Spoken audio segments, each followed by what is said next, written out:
السلام علیکم. زه ملیار ساجد یم. تاسو ته ښه راغلاست وایم. دا د اډوب پریمیر 5مه ویډیو ده. تیرو ویډیوګانو کې موږ ډېر څه زده کړل. په دې ویډیو کې به موږ او تاسې ټرانزیشنز باندې کار کوو چې څنګه کولی شو ټرانزیشنز استعمال کړو. ټرانزیشنز دي څه نو راځو دلته ما سره یوه ویډیو ده. زه د راخلم دلته ډراپ کوم تر څو موږ سره سیکوینس جوړ شي او ویډیو دلته راشي او ایډیټ وکړی شو. اکثره وخت موږ چې کله ایډیټینګ کوو نو هلته موږ سره یو څه جمپس راځي. مثال دلته راځم او دا ویډیو دې ځای کې کټ کوم. رزو راخلم دلته دا کټ کوم. همدا ډول ورته وایم چې دا ساحه هم دغلته ما سره کټ کړه. مثال دلته دا ځای کټ کوم او دلته راځم ورته وایم چې دغه ځای کې یې راله کټ کړه. نو اوس زه دا هم ډیلیټوم او دغه ساحه هم له دې ځایه ډیلیټ کوم. دا دواړه سره یو ځای کوم او دلته راولم. اوس چې کله زه ویډیو پلی کوم نو دلته تاسې ګورئ چې موږ سره یو جمپ ښکاري. د دغه جمپ د لرې کولو لپاره موږ له ټرانزیشن څخه کار اخلو.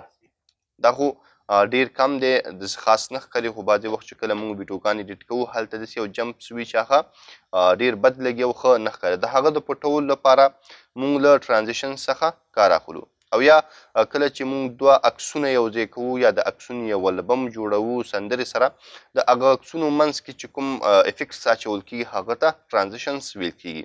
ټرانزیشنز موږ سره چېرته پیدا کېږي؟ تاسې کولی شئ دلته راشئ. دا موږ سره کوم دوه ایروز علامه چې دي په دې باندې به تاسې کلیک کړئ او دلته به راشئ تاسې افیکټس ته. موږ کولی شو له دې لارې هم ورته راشو. دلته هم چې موږ کلیک کړو موږ سره ټول هغه ټرانزیشنز او افیکټس چې کوم پینل دی موږ سره هغه خلاصیږي او موږ سره چې څونه ټرانزیشنز او څونه افیکټس وي موږ سره هغه دلته موږ ته شو کېږي. خو موږ خپل ایډیټینګ حالت نه بندوو. همدغه ایډیټینګ کوم پینل چې دی همدلته ودرېږو. راځو دلته لنډ په دې ساحه باندې کلیک کوو. دلته راځو موږ افیکټس ته. کله چې افیکټس ته راشو نو دلته موږ سره ډېر زیات شیان دي چې دا موږ سره ډېر کومک کوي یا مرسته کوي تر څو خپل ویډیو ایډیټینګ ښه وساتو. موږ سره تاسې ګورئ ایډیو افیکټ دی، ایډیو ټرانزیشنز دي، ویډیو افیکټ دی او ویډیو ټرانزیشنز دي. په دې کې به موږ مثالونه کوو، خو لومړی راځو ویډیو ټرانزیشنز ته. کله چې موږ ویډیو ټرانزیشنز راواخلو دلته موږ سره ډېر زیات مهم ډیزاینونه دي لکه 3D موشن شو، ډیسلف شو، همدغسې امپریسیف شو. هر یو چې تاسې استعمالول غواړئ تاسې کولی شئ له هغه څخه استفاده وکړئ. مثال زه لومړنی اپشن کې یو استعمالول غواړم چې کله هغه خلاص کړم، اصل کې دا فولډر دی، فولډر کې دننه بیا موږ سره نور ټرانزیشنز وي. مثال زه ورته وایم چې ما سره دا یو استعمالوم نو دا به تاسې همدغسې راولئ او چېرته چې اچول غواړئ د دوو ویډیوګانو ترمنځ هلته به یې خوشي کړئ. تا سره به دا ټرانزیشن دلته ایډ شي. اوس چې کله ستاسې یوه ویډیو ختمیږي او بله شروع کېږي هغه به په دې سټایل سره کېږي. اوس هغه کوم منځ کې چې کوم جمپ و هغه به موږ سره نه شو کېږي، هغه به پټېږي. تاسې کولی شئ د دې وخت هم ډېر کړئ. په دې ټرانزیشن چې کوم علامه موږ سره جوړ شوی په دې به تاسې کلیک وکړئ، سر ته چې ودرېږئ نو تاسو سره ګورئ تاسو سره یو ایرو پیدا کېږي. دا به انتخاب کړئ او څونه چې وخت ډېرول غواړئ تاسې کولی شئ هغه وخت ډېر کړئ. اوس به دا ټرانزیشن سلو سلو اپلای کېږي او یا کولی شئ د دې وخت کم کړئ چې زر زر وشي. کولی شئ دلته راشئ ودرېږئ او دا وخت ورله دغسې رالنډ کړئ. چې کله مو رالنډ کړه اوس به تاسو سره دا ټرانزیشن ډېر زر استعمالېږي. همدا ډول که دا مو خوښ نه وي انتخاب یې کړئ، ډیلیټ بټن کېږئ، دا ډیلیټ کېږي. راشئ دلته یو بل ورته راوړئ او دلته ورته خوشي کړئ. کله چې یې واچوئ راشئ پلی کړئ نو تاسو سره به بیل سټایل سره دغسې یو ټرانزیشن جوړ شوی وي. که دا مو هم خوښ نه وي بیخي راشئ بل فولډر ته. مثال ته راځم دلته ورته وایم پیل ته راځم. دلته موږ سره یو څه دوه ډیزاینونه دا انتخابوم نو دلته دا ورته اضافه کوم او راځم کله چې ویډیو پلی کوم نو تاسې ګورئ چې موږ سره به داسې ویډیو افیکټ اخلي یا به ټرانزیشن اخلي.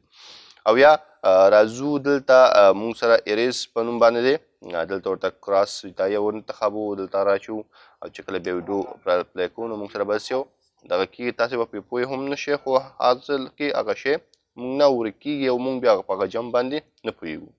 او که چېرته موږ داسې وکړو چې دلته موږ سره یو ټرانزیشن شته بل راواخلو او دلته یې ور واچوو نو هغه مخکینی چې کوم ټرانزیشن وي هغه اوور رایټ کېږي، یعنې هغه لرې کېږي، د هغه په ځای دا نه به اضافه کېږي. نو تاسې کولی شئ مختلف ټرانزیشن استعمال کړئ او د خپل ویډیوګانو کې چې کوم جمپس وي یا کوم ایډیټینګ چې تاسو کړی وي او هغه ښکاري هغه په دغه طریقه سره پټ کړئ. همدا ډول زه راځم یو څو عکسونه انزرټ کوم او غواړم د هغو ترمنځ ټرانزیشن استعمال کړم، نو زه راځم بیرته دلته کلیک کوم او پروجیکټ ډیمو ته راځم. نو موږ ویلی چې دلته کولی شو رایټ کلیک کړو او امپورټ باندې کلیک کړو. له هغه نه وروسته تاسو سره چې هر چېرته عکسونه وي ویډیوګانې وي هغه تاسو انتخابولی شئ. ما سره دغه 3 عکسونه دي، دا انتخابوم، اوپن باندې کلیک کوم نو دا ما سره دلته امپورټ شي. اوس دا 3 واړه دلته راوستل غواړم، تاسو کولی شئ یو هم راولئ، که 3 واړه راوستل غواړئ 3 واړه انتخاب کړئ او انتخاب نه وروسته یې راوالئ دلته ډراپ کړئ. موږ سره به 3 عکسونه راځي او 3 عکسونه به موږ سره ټایم لاین کې پلی کېږي. اوس که موږ غواړو تاسې ګورئ داسې یو وارې ټول بدلیږي، خو زه غواړم چې دې ترمنځ افیکټ ورکړم یا ټرانزیشن ورکړم تر څو دا چې بدلیږي یو بیل سټایل سره بدل شي او هغه یو ډول چې بندیږي هغسې بد ونه لګیږي. نو د هغه لپاره مونږ کولی شو راشو دلته هماغه افیکټس ته راشو او افیکټس کې بیا راشو دلته موږ سره ټرانزیشنز ته. اوس چې هر یو تاسو استعمالول غواړئ تاسو کولی شئ هغه استعمال کړئ. مثال زه غواړم دا یو استعمال کړم نو راځم د دې دوو ترمنځ دا اچوم او یا زه او بل لپاره زه راځم دا انتخابوم نو د هغو ترمنځ به دا اضافه کوم. اوس چې کله زه دا پلی کوم دا کس په دې ډیزاین ختم شو، بل کس څنګه ختمیږي او دا په دې شکل. نو په دغه طریقې تاسو کولی شئ ټرانزیشنز اپلای کړئ. مثال زه غواړم نور څه استعمال کړم نو دا زه راخلم او په دې باندې اچوم، دا به ما سره څه کېږي اوور رایټ کېږي، به دا بل لرې کېږي، د هغه په ځای به بل راځي. اوس چې کله بیا زه پلی کوم دا نو اوس موږ سره داسې یو سټایل اپلای شو. ما تاسو ته وویل چې موږ کولی شو د ټرانزیشنز وخت ډېر کړو، طریقه مې هم درته وښوده چې تاسې کولی شئ ټرانزیشنز انتخاب کړئ او دلته راشئ ایرو کی تاسو سره جوړېږي، په دې باندې تاسو څومره وخت ډېرول غواړئ ډېرېږي، او که غواړئ نمبرو باندې جوړ کړئ نو په دې صرف ډبل کلیک وکړئ. چې کله ډبل کلیک وکړئ نو تاسو سره سټ ټرانزیشن ډیوریشن اپشن راځي چې دلته ورته 2 سیکنډه انتخاب شوي دي. تاسو کولی شئ دا ورته ډېر کړئ، مثال ورته وایم چې 15 سیکنډه پس دي دغه ټرانزیشن د 15 سیکنډو کې اپلای شي. نو دا زه انتخابوم، دا ګورئ چې موږ سره دا د هغه لینت هم ډېر شو.